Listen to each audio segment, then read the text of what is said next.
Channel को subscribe करना ना भूलें और हमारे ताज़ा वीडियो सबसे पहले देखने के लिए बेल आइकन को दबाएं।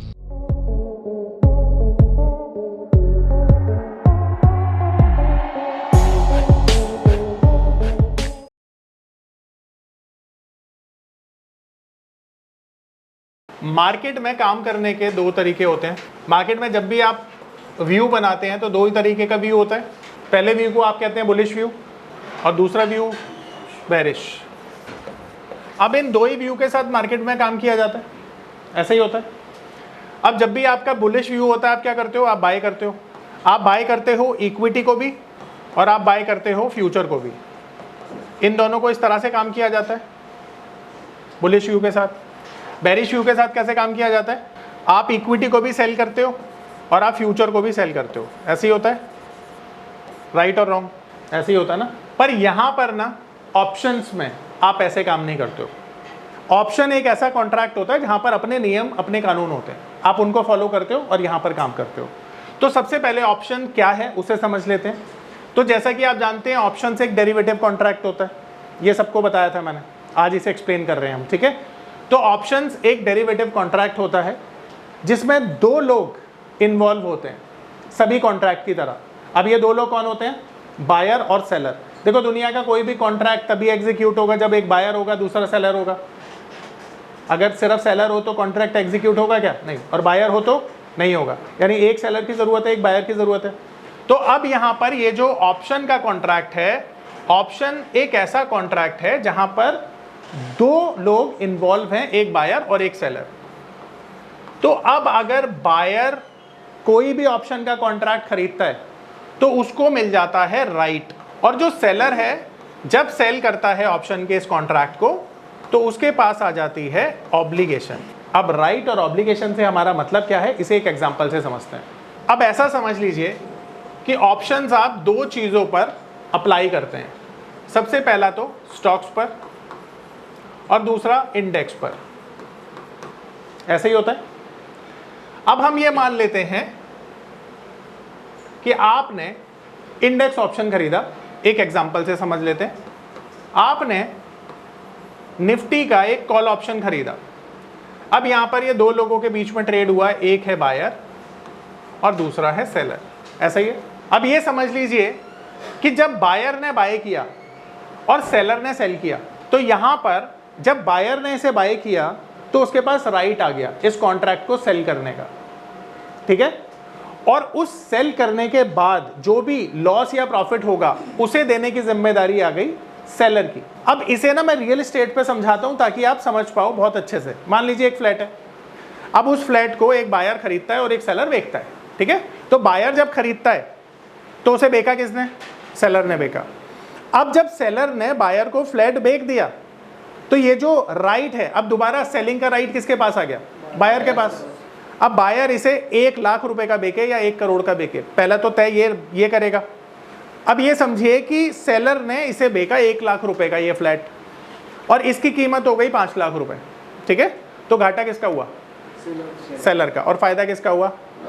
अब ये 4 लाख रुपए एक्स्ट्रा कौन देगा, सेलर देगा ना, सेलर ही तो देगा भाई। सेलर ने 1 लाख रुपए का बेच दिया।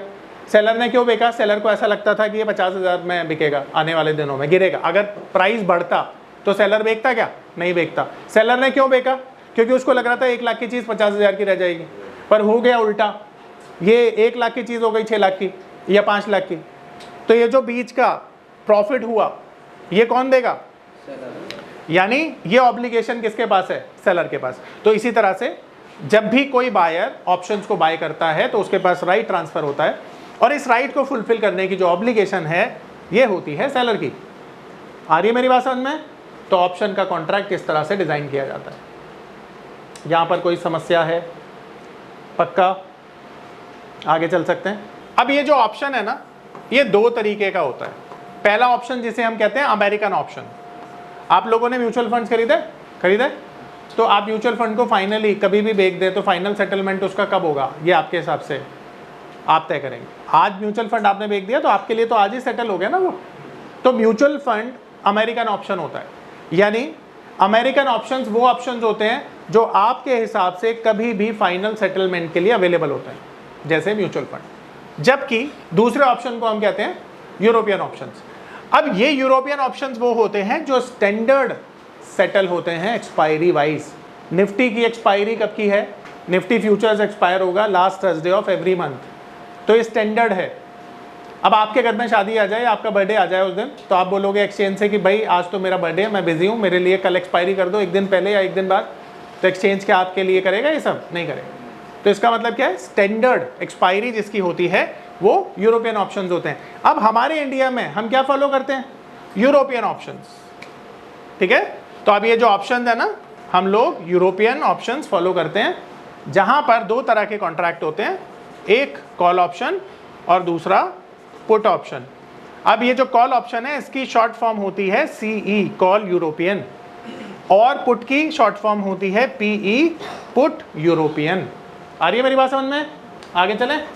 अब जैसा मैंने आपको बताया कि ऑप्शंस दो तरह के कॉन्ट्रैक्ट से बना होता है। पहला कॉन्ट्रैक्ट होता है कॉल और दूसरा कॉन्ट्रैक्ट होता है पुट। अब यहाँ पर जैसा कि हमने देखा कि कोई भी कॉन्ट्रैक्ट केवल तब एग्जीक्यूट होता है जहाँ बायर और सेलर दोनों होते हैं। अब यहाँ पर बायर भी है और सेलर भी है।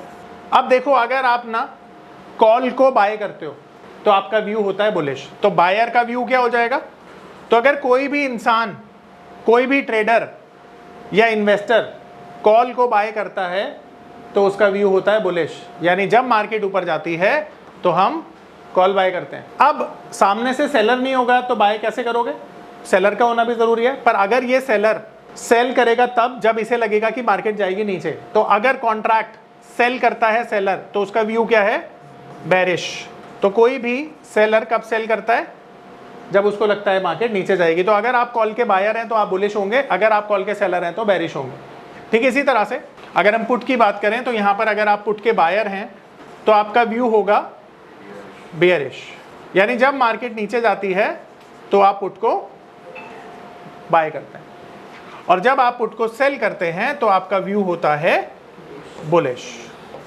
यानी कि जब भी आप कॉल को बाय करेंगे या पुट को सेल करेंगे आपका व्यू सेम होगा, और जब भी आप कॉल को सेल करेंगे या पुट को बाय करेंगे तो भी आपका व्यू सेम होगा।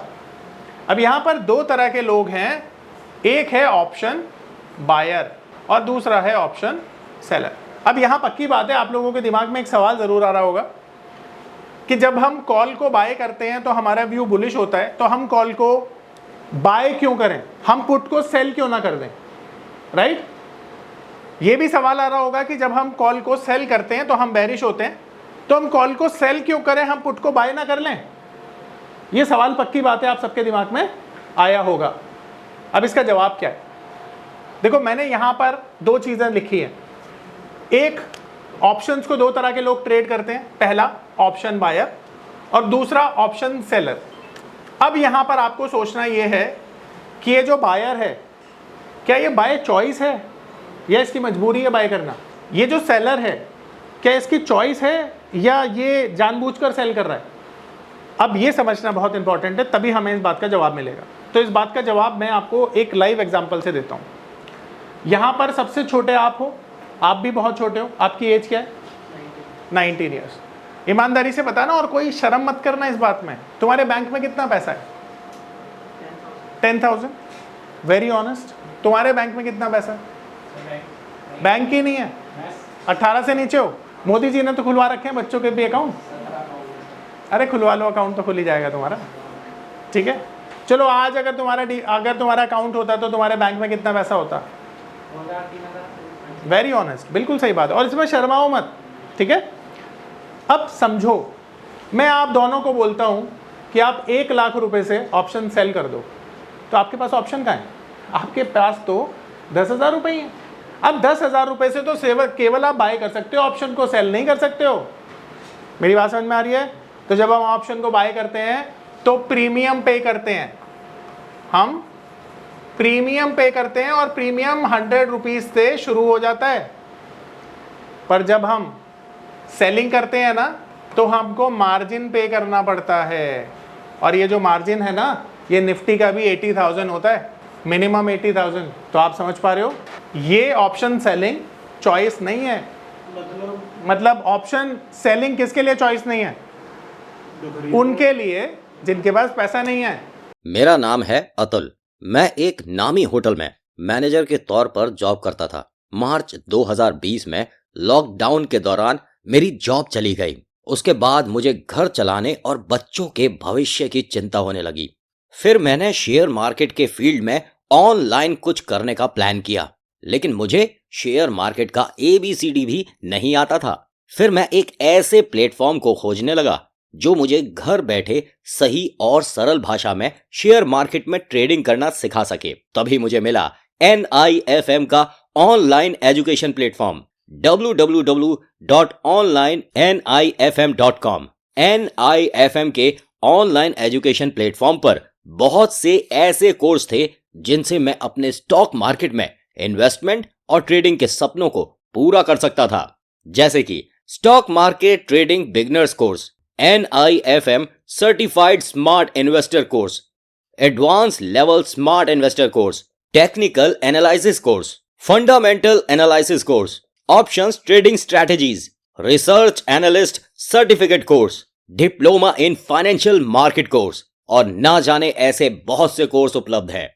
फिर मैंने www.onlinenifm.com की साइट पर जाकर NIFM का NIFM certified smart investor course को ऑनलाइन परचेज किया, जिसको सीखने के बाद मैंने जाना कि शेयर मार्केट से पैसा कमाना कितना आसान है। बस आपको एक सही प्लेटफॉर्म की जरूरत है, जो है www.onlinenifm.com। NIFM के ऑनलाइन प्लेटफॉर्म की वजह से मैंने लॉकडाउन के दौरान शेयर मार्केट से अच्छी इनकम भी जनरेट की। थैंक्स NIFM, जिसकी वजह से आज मैं एक होटल मैनेजर से प्रोफेशनल ट्रेडर बन पाया। कॉल 8588868475 और विजिट www.onlinenifm.com।